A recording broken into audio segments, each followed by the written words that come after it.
We've got a few minutes left in our study, about 10 minutes left or so. Let's look at some liturgy very quickly.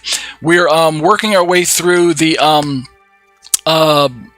counting the Omer, and so if you're counting the Omer according to the rabbinic counting, the Pharisaic counting, then you'll know that at sundown we reached this particular time frame, and so let me just read this Hebrew blessing for us real quick. This is taken from Chabad.org.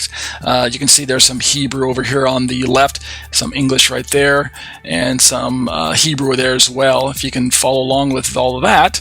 But let me read this for you. I'll read the English first and then I'll read the Hebrew. The English says, "Blessed are you, Lord our God, King of the universe, who has sanctified us with his commandments and commanded us concerning the counting of the Omer." And if you want to read along with me the transliteration there, or if you can read the Hebrew on the right side of the screen, either one works. The Hebrew says, "Baruch atah Adonai Eloheinu melech haolam asher kitshanu b'mitzvotai v'tzivanu al sefirat ha'omer," which translation is the very same thing I just read there. And then if we drop down a little bit, right there, today is 16 days, which is 2 weeks and 2 days of the Omer. So we've been counting the Omer for a little over 2 weeks.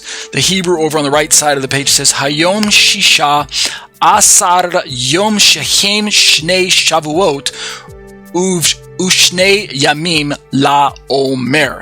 And that's basically just the very same thing I just read over there. And that's the first part of the liturgy. Second part that I'm going to start developing, and we'll read this as weeks to go, as we work our way down. I'm only going to read one verse tonight, and we'll keep reading as we're working our way through, counting our way down through the Omer. I'll work our way down through this passage week after week until we culminate in this passage in Ezekiel chapter 36 about the giving of the Spirit and a new heart, which is of course reminiscent of what took place in Acts chapter 2 for corporate Israel, at least in down payment form. So let's start in verse 22. We've read this in our liturgy in the past. We'll read one verse tonight for our liturgy. Ezekiel 36:22 says, "Therefore say to the house of Israel, thus says the Lord God, it is not for your sake, O house of Israel, that I'm about to act, but for the sake of my holy name, which you have profaned among the nations to which you came." These are future-facing passages. This is a passage that hasn't taken place yet in its fullness. Promises given to corporate Israel, national Israel. We can see these taking place on an individual level, what's taking place in these passages, and we'll develop this as we go along. But in its fullest form, it's still a future occurrence. Let's read the Hebrew over on the right side of the page real quick. The Hebrew says, "Lachain amor levet Yisrael ko amar Adonai Adonai lo lema'alechem ani osei beit Yisrael ki im lashem kadshi asher hilaltem bagoyim asher batem sham." And that'll be it for the liturgy for the Hebrew section.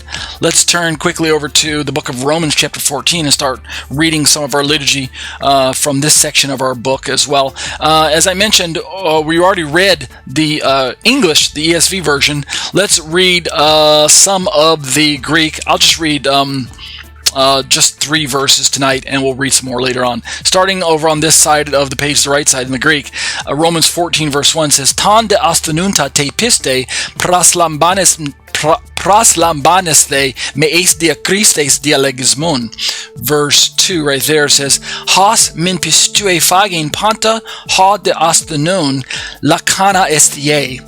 And verse 3 right there says, "Ha estion ton me estianta me exutaneto, ha de me estion ton estianta me crineto, ha theos gar auton prasalabito."